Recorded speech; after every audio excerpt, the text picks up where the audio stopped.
How to stop posting from Facebook to Instagram. In this video, I'll show you step by step on how to stop sharing posts from your Facebook to your Instagram account.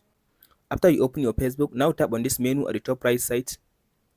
After you open this menu, now scroll to down and tap on this settings and privacy. Now go to this settings.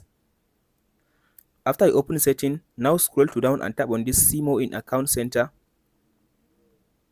In this section, now tap on this sharing across profile. So now select Facebook. After you select your Facebook, now as you can see now here it says sharing across profile, share from, that's from your Facebook, share to, that's share to your Instagram. All you have to do now, come and turn off this option. Here it says share your post, so turn off this option. So now as you can see now I turn off, I stop now sharing my post from Facebook to Instagram. This is how to stop sharing posts from Facebook to Instagram. Hope this video helps you out. Don't forget to like, subscribe and share.